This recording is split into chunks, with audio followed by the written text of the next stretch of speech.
I never thought I'd be the kind of person who checked timestamps. I used to trust explanations, not patterns. My wife and I had been together for 15 years, married for 11, 2 kids, a house we'd renovated ourselves. Our life wasn't exciting, but it was solid, or at least that's what I kept telling myself.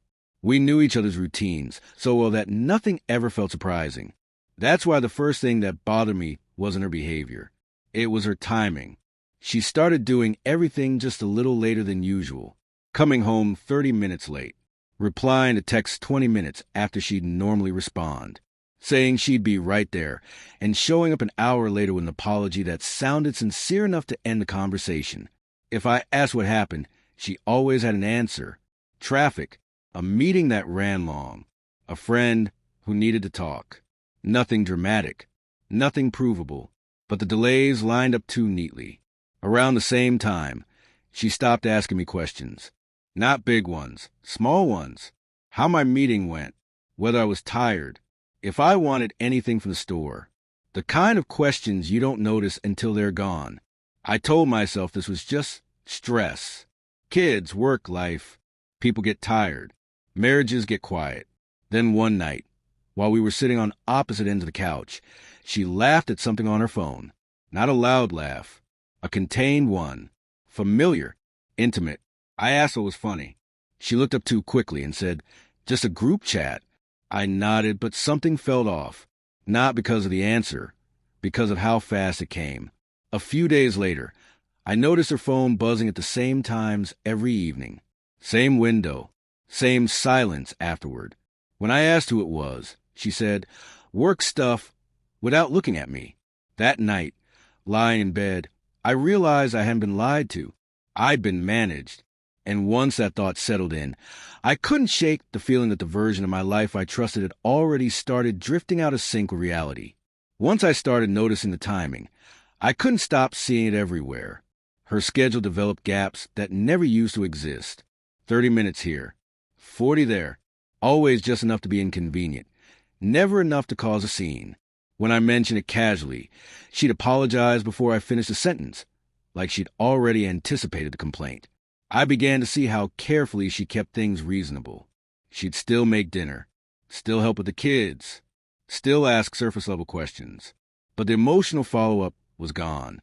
If I said I was stressed, she'd nod and say, "That makes sense," and move on. No curiosity, no engagement. One evening, I checked our shared location history. Not because I suspected cheating, because I wanted to reassure myself. I told myself I was being ridiculous. Her phone showed she'd been at the grocery store. Our credit card showed no grocery purchase. I didn't confront her. I waited. A week later, the same thing happened. Location said one place. Receipts said another. Always small. Always explainable if you didn't look too closely. When I finally asked her directly if she'd been where she said she was, she didn't get defensive. She looked confused.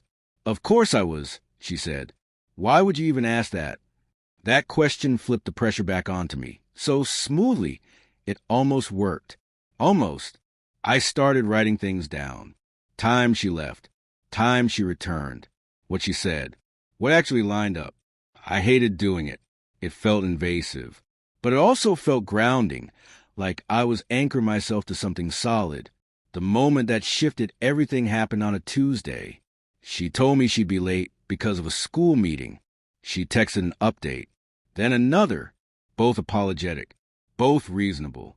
That night, while helping one of our kids with homework, I saw a photo pop up on a mutual acquaintance's social media. It was tagged at a restaurant across town, and my wife was in the background, sitting close to someone I didn't recognize, smiling in a way I hadn't seen in years. In that moment, I didn't feel angry. I felt stupid, not for missing it, but for believing that consistency meant honesty, because suddenly all the timing made sense. And I knew I was standing at the edge of something I couldn't unsee. After I saw that photo, I didn't confront her. I didn't screenshot it. I didn't even click on it again. I needed to know whether this was a mistake or a pattern before I said a word. So I paid attention. The next few days, I noticed how often she preempted questions. She'd explain why she was late before I asked. She'd apologized for things I hadn't mentioned yet. It was subtle, but it felt like she was staying one step ahead of something. I tested it once. When she came home late, I didn't ask where she'd been. I just said, "Everything okay?" She relaxed instantly and launched into a detailed explanation I hadn't requested. Traffic, a meeting, a stop she had to make. Too much information for a simple question. That's when I knew. People who are telling the truth don't rehearse. I checked our phone records next. Not messages, just call durations. Same number, same time window. Almost every evening. Calls that lined up perfectly with her 30-minute delays. I still didn't confront her. Instead, I watched how she talked about me. She started telling people I was stressed, overworked, a little paranoid. Friends asked if I was okay, if things were hard at home. The concern sounded genuine, but it wasn't coming from me. It was coming through her. That's when it hit me. The lies weren't just about where she was going. They were about who I was becoming in other people's eyes. Every explanation served two purposes: to cover her absence and to quietly lower my credibility. I realized then that if I confronted her without preparation, I wouldn't just be arguing with my wife. I'd be arguing against a version of me she'd already started sharing. And once a narrative like that takes hold, facts don't matter as much as timing. So I waited, not because I was scared, but because I finally understood what I was up against, and I needed to choose my moment carefully. Once I understood what she was doing, I stopped trying to catch her. I stopped checking locations, stopped watching the clock. Instead, I focused on how she behaved when she thought everything was under control, when she believed I was still the predictable part of her life. She grew more relaxed, more careless. She started taking longer calls in the other room, leaving her phone unlocked more often, mentioning him indirectly, disguised as anecdotes about a friend from work who happened to say all the right things at the right times. One night, she said something without realizing what she was revealing.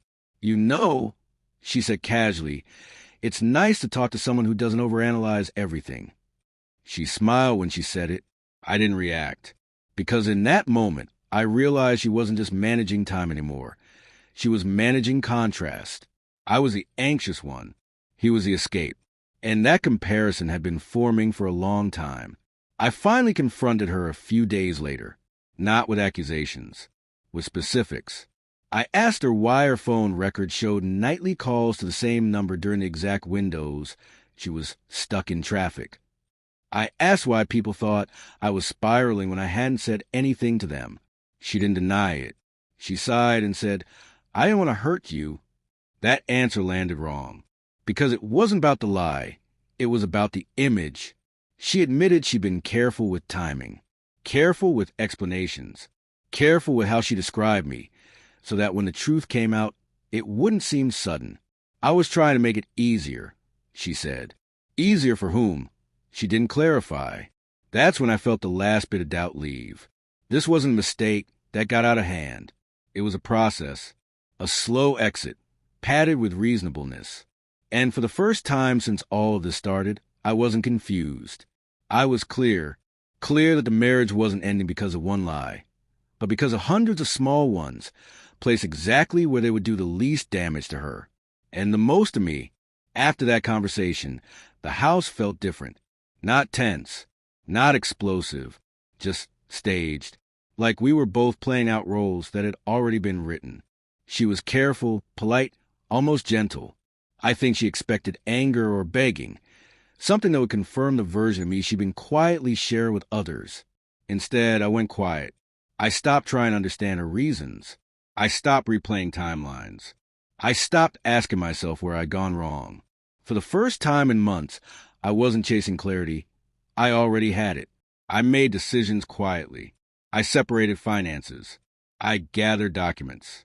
I spoke to a lawyer once, just to understand how to protect myself and the kids. I didn't announce any of it. I didn't need to. The marriage had already ended emotionally. I was just catching up logistically. When I finally told her I was leaving, there was no dramatic moment. I said, "I can't live in a life where I manage instead of respected."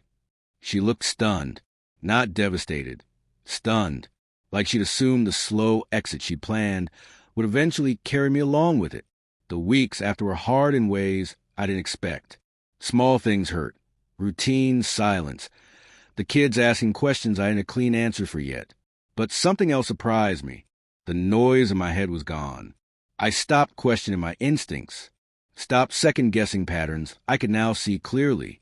I realized that trust doesn't disappear because of one betrayal.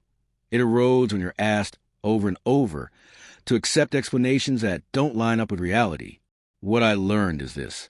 When someone is more invested in managing your perception than telling the truth, the relationship has already shifted into something unsafe. Not loud, not dramatic, just quietly destructive. Walking away didn't feel like winning. It felt like stepping out of a story where I was never meant to know the ending until it was too late.